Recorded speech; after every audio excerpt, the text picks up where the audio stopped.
Hey guys, welcome everyone. कैसे हैं आप सब? बढ़िया बढ़िया होंगे ऐसी मैं कामना करता हूँ।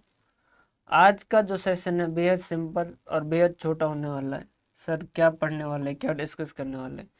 Unit costing, batch costing, job costing, इनके बारे में हम क्या करेंगे, पढ़ेंगे कि ये क्या होता है, किस तरीके से होता है। सर ये छोटा सा क्यों है? क्योंकि देखिए, अब जो है आप कॉस्टिंग की जो मेन चीज़ें वो सारी समझ चुके हैं, तो अब आपको आगे आने वाले चैप्टर्स के अंदर ज़्यादा टाइम नहीं लगेगा।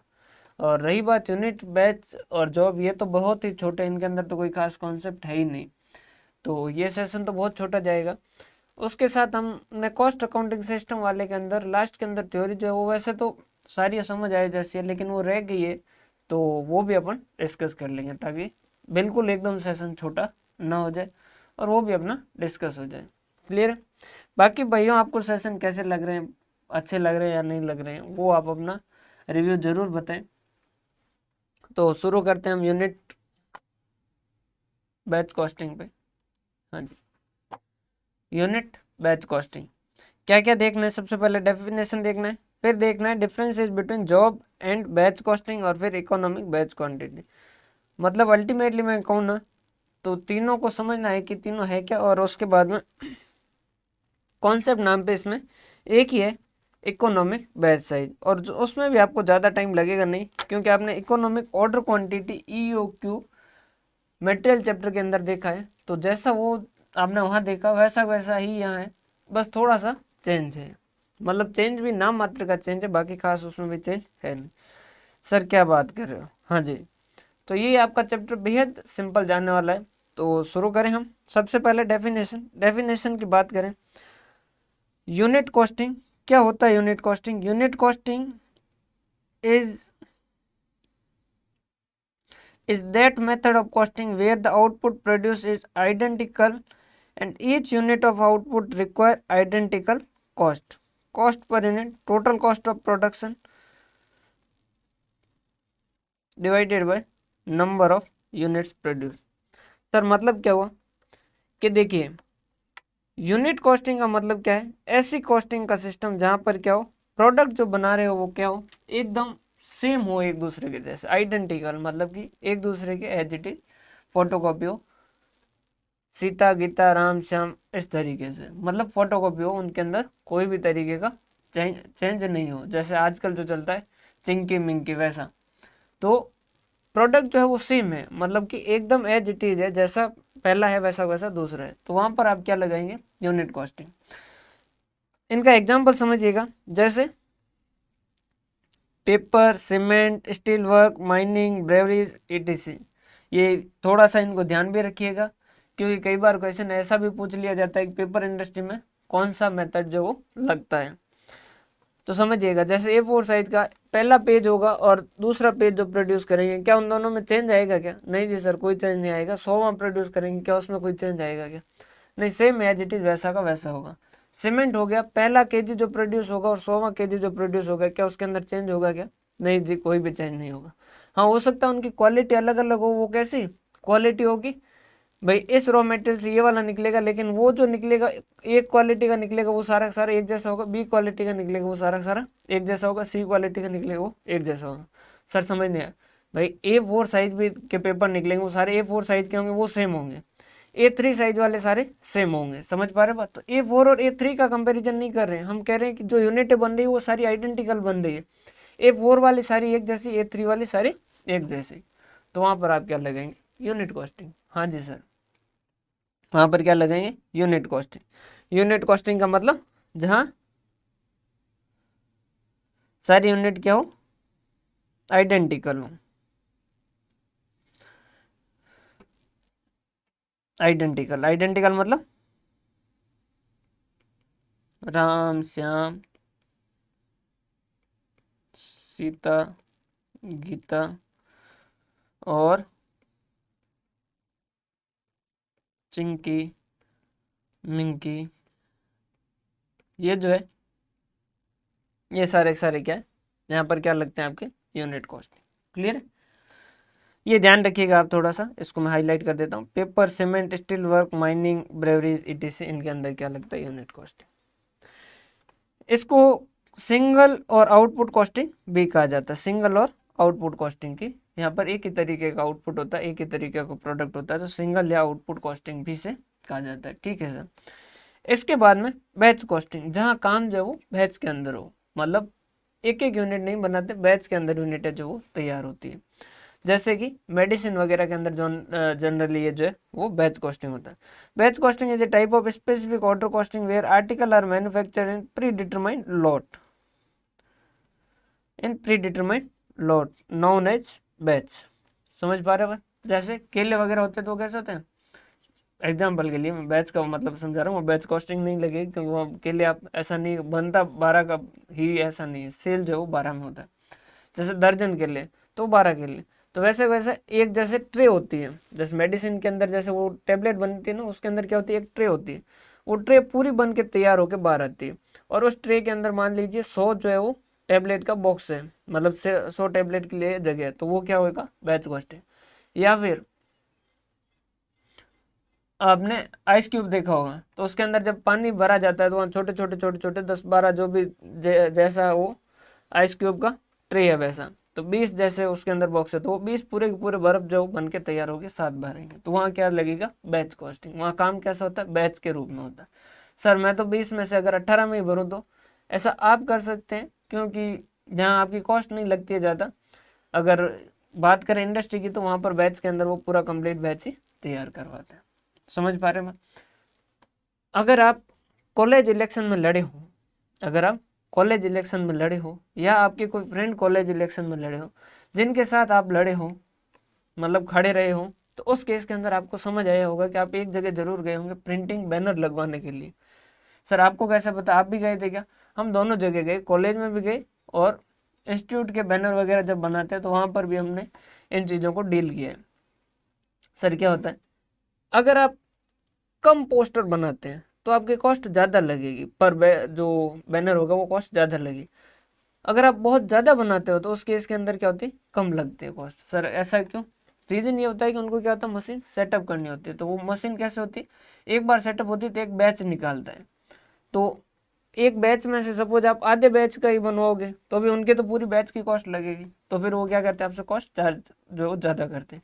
अगर आप उनकी स्पेसिफाइड बैच की क्वांटिटी उतनी पूरी प्रोड्यूस करवाते हो, फिर वो आपसे क्या करते हैं, कॉस्ट कम चार्ज करते हैं। क्लियर है सर? समझ गए? हाँ जी। Difference between job and batch costing, देखिए वैसे तो ये है कि इनका पता नहीं क्यों पूछा जाता है इनका डिफरेंस, और क्या इनमें रिलेशन वो ढूंढने की कोशिश करते हैं, खास इनका रिलेशन है नहीं, दोनों एकदम अलग है। बैच जो है वो है जहाँ पर काम जो है वो कैसा होता है, बैच के रूप में होता है, और जॉब वो है जहाँ पर कस्टमर के स्पेसिफिकेशन पे काम होता है। जॉब के लिए आप याद रखिएगा कौन सा, स्कूटी या बाइक जो भी है वो सर्विस, तो उस केस के अंदर क्या होगा, स्कूटी आप अपनी इच्छा अनुसार सर्विस नहीं करेंगे, जो कस्टमर कहेगा उसके हिसाब से सर्विस करेंगे। क्लियर?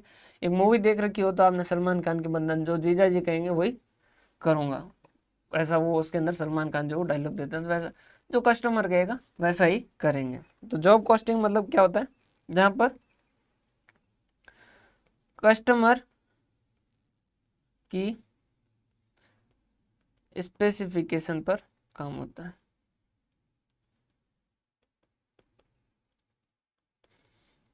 कस्टमर की स्पेसिफिकेशन पर काम होता है। समझ पा रहे हैं बात? तो वो क्या होगा, जॉब कॉस्टिंग होगा। वो क्या होगा, जॉब कॉस्टिंग। डायरेक्ट स्पेसिफिकेशन देता है कि सब ये करना है, और उसके हिसाब से हम काम करके देते हैं।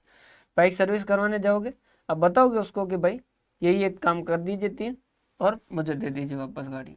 आवाज़ ज़्यादा कर रही तो उस केस के अंदर अब वो जो मैकेनिक है वो आवाज़ ज़्यादा क्यों कर रही है उसका कारण ढूंढेगा और उसका इलाज करेगा।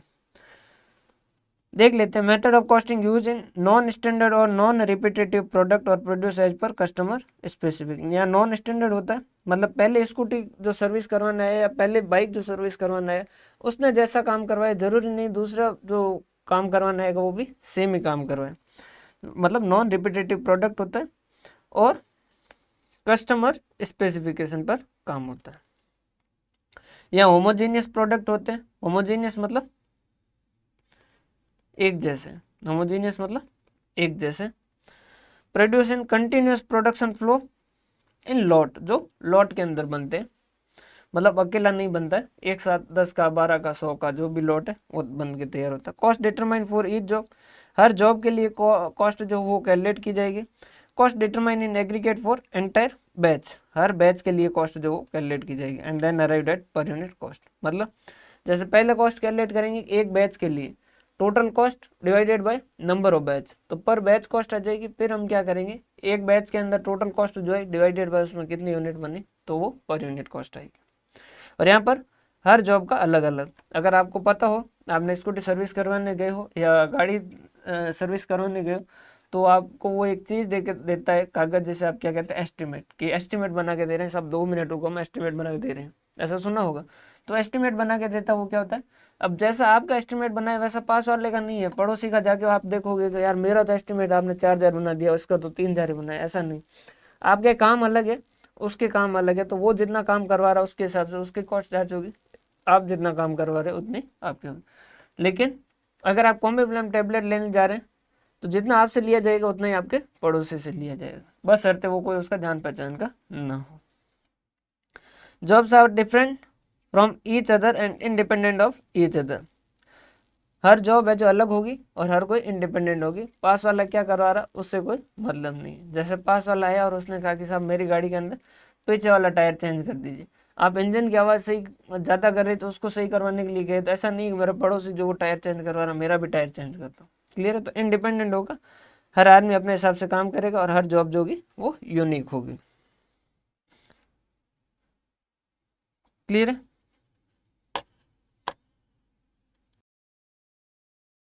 इसके बाद में यहीं पर बैच में देखें तो product produce in batch are homogeneous and lack of individuality, मतलब ये अकेले नहीं रहते, ये साथ में रहते हैं, जो भी बैच होगा वो पूरा का पूरा साथ में रहेगा। पेंगुइन टाइप के होते हैं, अगर आपको पता होगी पेंगुइन के बारे में, तो पेंगुइन जो वो क्या होता है अकेला नहीं रह सकता, और प्यार में जुदाई तो बिल्कुल भी सहन नहीं कर सकता। जैसे उसकी पेंगुइन नहीं मतलब गर्लफ्रेंड जो भी है उसको छोड़ के चले जाती है तो वो सुसाइड कर लेता है, कहा जाता है, ऐसा मैंने देखा नहीं लेकिन ऐसा मैंने पढ़ा है कहीं। तो वैसा वैसे ये बैच कॉस्टिंग के अंदर ये अकेले नहीं होते, इंडिविजुअली नहीं होते, इनको ग्रुप के अंदर आते हैं, मतलब कि पूरा बैच जो वो तैयार होता है। जॉब कॉस्टिंग की अगर डेफिनेशन की बात करें तो job costing is a method of costing required to be done for unique product manufacturing done against specific order. वही बात की कि भाई जो कस्टमर की स्पेसिफिकेशन होगा उसके हिसाब से काम होगा। एकमात्र इसमें कॉन्सेप्ट आता है इकोनॉमिक बैच क्वांटिटी। सर क्या होता है इकोनॉमिक बैच क्वांटिटी? देखिए आपने पढ़ा था ईओक्यू रॉ मेटल के अंदर, हाँ जी सर, उसके अंदर क्या था, उसके अंदर था कि अगर ज़्यादा बार ऑर्डर देते हैं ना तो सर ऑर्डर कॉस्ट ज़्यादा लग जाती है, और कम बार ऑर्डर देते हैं एक साथ में ज़्यादा मंगवाते हैं तो कैरिंग कॉस्ट ज़्यादा लगती है। तो फिर हमें अपना कंफ्यूज होता है कि हम कितना ऑर्डर रखें, तो उस केस के अंदर फिर हमें एक इकोनॉमिक ऑर्डर क्वांटिटी डिसाइड करते हैं, भाई इतने का ऑर्डर देंगे तो हमारी ओवरऑल कॉस्ट जो वो सबसे कम होगी। सेम वही कॉन्सेप्ट यहाँ पर इकोनॉमिक बैच क्वांटिटी। बैच को एक बार शुरू करने के लिए आपको सेटअप करना पड़ता है, तो वहाँ सेटअप कॉस्ट लगती है, वहाँ ऑर्डर कॉस्ट लगती है, वैसी कैरिंग कॉस्ट लगती है। यहाँ पर कैरिंग कॉस्ट जो है वैसी कैरिंग कॉस्ट लगती है, बस वहाँ ऑर्डर कॉस्ट थी, यहाँ सेटअप कॉस्ट होगी। और उसके बाद में एनुअल डिमांड है, वैसा एनुअल डिमांड है, याद रखना है आपको कि ये एनुअल डिमांड है और ये सेटअप कॉस्ट पर बैच है, एक बैच को के लिए सेटअप करने में कितना, और कैरिंग कॉस्ट जो पर यूनिट ऑफ प्रोडक्शन है, और ये भी पर एनम है, पूरे साल पर अगर एक यूनिट को रखते हैं तो उसके इसके अंदर कॉस्ट कितनी लगी। बाकी वैसा है, वहाँ जो फॉर्मूला था वो 2AO डिवाइड बाय सी था, तो ये जो था ये इसको ए बोल रहे थे, इसको ओ बोल रहे थे, और ये सी का सी है, बस यहाँ नाम चेंज हुए, बाकी सारा सेम है। बाकी आपको ध्यान वही रखना है कि यहाँ पर एनुअल डिमांड लेना है, मंथली या क्वार्टरली दे रखा है तो उसे एनुअल में कन्वर्ट करना है। क्लियर है, समझ पा रहे हैं बात? हाँ जी सर। तो इसके साथ ये चैप्टर तो कंप्लीट होता है। पीछे वाले चैप्टर के अंदर कॉस्ट अकाउंटिंग सिस्टम की थ्योरी पार्ट जो है वो हमने थोड़ा सा मिस कर दिया था, तो चल लेते हैं वहाँ पे।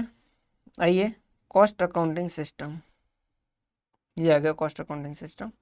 इसमें ये लास्ट में जो थ्योरी पार्ट है वो देखना बाकी रह गया था, तो देख लेते हैं। कॉजेज ऑफ डिफरेंस, हमने रिकंसिलेशन स्टेटमेंट देखा, वहां पर देखा था कि causes of differences in financial and cost accounting की फाइनेंशियल और कॉस्ट अकाउंटिंग डिफरेंस के कारण क्या होता है। वैसे थ्योरी बहुत आसान है कि कुछ आइटम होते हैं जो प्योरली फाइनेंशियल एक्सपेंस होते हैं, जैसे इंटरेस्ट ऑन बैंक मॉर्गेज। अगर हमने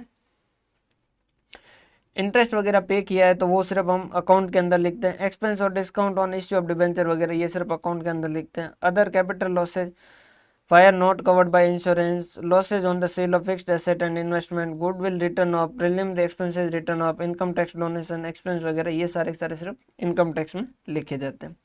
वैसा कुछ है जो सिर्फ कुछ फाइनेंशियल अकाउंट्स के अंदर ही लिखे जाते हैं। ये जो है ये एक्सपेंस सिर्फ और सिर्फ फाइनेंशियल अकाउंट्स के अंदर लिखे जाते हैं। वैसा कुछ फाइनेंशियल इनकम है जो सिर्फ फाइनेंस में लिखी जाती है। इंटरेस्ट रिसीव्ड, अगर हमने कहीं पैसा इन्वेस्ट किया और वहाँ से हमें इंटरेस्ट रिसीव हुआ तो वो सिर्फ फाइनेंस इनकम होगी। डिविडेंड रिसीव, अगर हमने कहीं इन्वेस्ट किया और वहाँ से डिविडेंड मिला तो वो अकाउंट्स के अंदर लिखते हैं, कॉस्ट में नहीं लिखते हैं।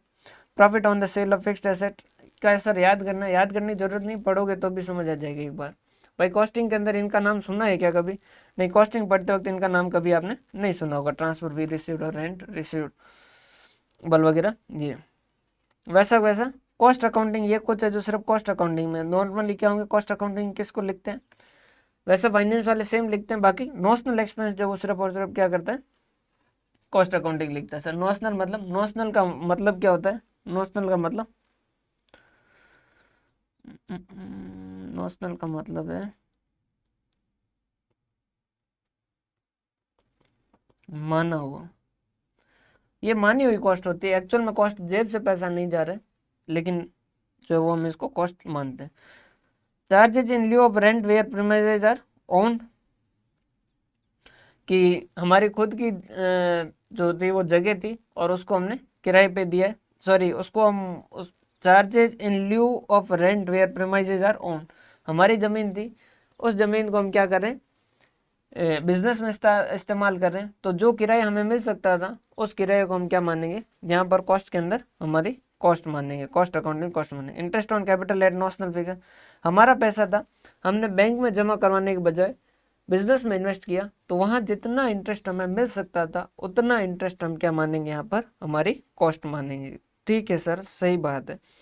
Salary for proprietor at notional figure though not incurred, proprietor जो है वो काम कर रहा है, वैसे उसको सैलरी नहीं दी जा रही है, लेकिन कॉस्ट के अंदर कंसीडर करेंगे कि भाई अगर तुम ये बिजनेस में नहीं होते तो कहीं ना कहीं जॉब करते, वहाँ जॉब करते तो वहाँ से कितना पैसा आता, उसको आप क्या करते हो, कॉस्ट में कंसीडर करते हो, अकाउंट में ऐसा कुछ भी कंसीडर नहीं करते हो। Notional depreciation on asset fully depreciated for which book value is nil, जिसकी बुक वैल्यू नील हो चुकी है उसके अंदर अकाउंटिंग में डेप्रिसिएशन लिखना बंद कर देते हो, लेकिन यहाँ फिर भी नोशनल डेप्रिसिएशन लिखा जा सकता है। Items whose treatment is different in two sets of accounts, जिनके डिफरेंट हो सकते हैं, जैसे valuation of stocks, closing stock का वैल्यूएशन कॉस्ट अकाउंटिंग और फाइनेंशियल अकाउंट में अलग हो सकता है, क्योंकि फाइनेंशियल अकाउंटिंग जितना खर्चा हुआ उसके हिसाब से बात करता है, कॉस्ट अकाउंटिंग एब्जॉर्प्शन वगैरह सारा देख के उसके हिसाब से करता है। ठीक है sir. Varying basis of the valuation, varying basis of valuation मतलब कि वैल्यूएशन के अंदर भी फर्क होता है। वैल्यूएशन के अंदर फर्क कैसे, जैसे आप अगर फाइनेंशियल अकाउंटिंग के अंदर पढ़ेंगे,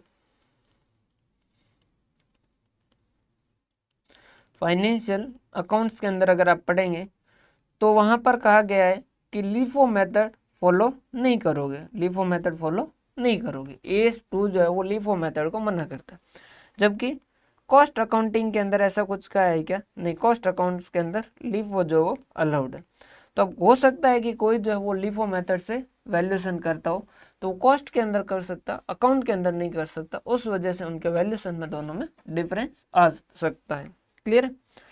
इसके बाद में accounting for management information and cost control, single plan analysis या फिर एनालिसिस एट सोर्स या टाइमली एनालिसिस, और एक होता है पार्शियल प्लान, जैसे हम कहते हैं variance are analyse at the end. मतलब क्या हुआ, देखिए कॉस्ट अकाउंटिंग के दो सिस्टम है।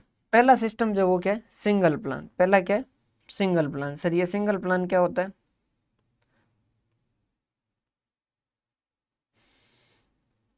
एक सेकेंड ना। हम्म,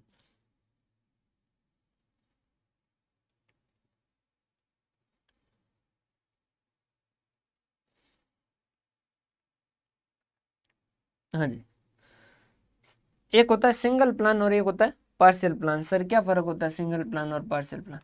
सिंगल प्लान जो वो क्या कहता है, इसे टाइमली प्लान कहते हैं या एनालिसिस एट सोर्स कहते हैं। इसके अंदर क्या होता है, एक साइड में आप क्या करते हैं, एक्चुअल डाटा लिखते हैं और एक साइड में बजटेड लिखते हैं, और वो भी कैसे लिखते हैं, साथ ही साथ लिखते हैं।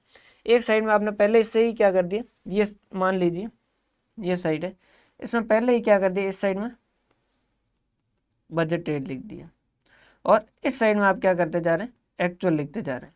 तो इधर बजटेड लिखा, इधर हाथों हाथ एक्चुअल लिखा, तो कंपैरिजन जो है वो कैसा होता रहेगा, वेरिएंस। वेरिएंस का मतलब क्या होता है, बजट और एक्चुअल में जो डिफरेंस है वो कंपैरिजन कैसा होगा, ऑन द स्पॉट होगा, हाथों हाथ कंपैरिजन होगा। तो ये क्या कहलाता है आपका सिंगल प्लान, की सिंगल प्लान के अंदर आपकी अकाउंटिंग हो रही है। यहाँ पर वेरिएंस का एनालिसिस कैसा होगा, कंटिन्यूस होगा। एक होता है partial plan. Sir partial plan क्या होता है, जिसमें आपने बजट बनाया, फिर पूरे साल आपने एक्चुअल डाटा जो है वो रिसीव किए, और फिर उसके बाद में ईयर एंड पे आपने क्या किया, कंपैरिजन किया, कंपैरिजन। तो ये आपका क्या कहलाएगा, पार्शियल। समझ पा रहे हो? पार्शियल मतलब आधा अधूरा। सही तरीका कौन सा है, सिंगल प्लान, जहाँ वेरिएंस आपको ऑन द स्पॉट जो है उनका एनालिसिस कर पाओ, वो ज़्यादा बेहतर है। समझ पा रहे बात? आपका डेली का असेसमेंट हो वो ज़्यादा सही, या एग्जाम होने के बाद आप असेसमेंट करो कि यार मेरा बजटेड क्या था और एक्चुअल क्या हुआ, इतने मार्क्स आने चाहिए थे और इतने मार्क्स है। दोनों तरीके कर सकते हैं आप चाहें तो। अभी सिर्फ जो है वो पढ़ते जाए और लास्ट में रिजल्ट आए, अभी बजट बना के बैठे, लास्ट में रिजल्ट आए और फिर आप क्या करो, उनका एनालिसिस करो कि यार बजट ये था और एक्चुअल ये है। तो ये तो क्या कहलाएगा, पार्शियल प्लान, जिसके अंदर फिर आपके पास और कोई ऑप्शन नहीं बचेगा, वो पूरा हो चुका होगा, फिर आप नेक्स्ट ईयर के अंदर ही कुछ कर पाओगे। अच्छा, एक होता है आपने टाइम टू टाइम पढ़ा, टाइम टू टाइम आपने असेसमेंट किया, मतलब टाइम टू टाइम आपने टेस्ट वगैरह दिए, और टाइम टू टाइम आपने कंपैरिजन किया कि आपका बजटेड क्या है और एक्चुअल क्या है, आप कितने मार्क्स लाना चाह रहे हैं और कितने मार्क्स आ रहे हैं। और कंटिन्यूस, अगर जैसे ही आपको पता चलता है वैसे ही आप क्या करते हो, चेंज करते हो अपने स्ट्रेटेजी में। अगर कम पढ़ रहे हैं तो आप ज़्यादा पढ़ना शुरू करते हैं, अगर ज़्यादा पढ़ रहे हैं तो आप उसको मेंटेन करते हो, ऐसा नहीं कम कर दो। तो ये जो है ये क्या कहलाएगा, सिंगल प्लान। बेहतर कौन सा है सर, सिंगल प्लान। क्लियर है? तो इसके साथ आपके काफ़ी सारे चैप्टर कंप्लीट हो गए, यूनिट बैच और जॉब तक का अपना कंप्लीट हो गया। क्लियर है? अब हम नेक्स्ट जो है वो आगे वाला सेशन जो है वो किसी नए टॉपिक के साथ शुरुआत करेंगे। बहुत बहुत धन्यवाद। हंसते रहे, मुस्कुराते रहें, और आपको सेशन कैसे लग रहे हैं वो कमेंट बॉक्स के अंदर ज़रूर बताएं। बहुत बहुत धन्यवाद। पढ़ते रहिएगा, अच्छे से पढ़ते रहिएगा। बहुत बहुत धन्यवाद। इतनी देर आपने मुझे सुना उसके लिए बहुत बहुत धन्यवाद।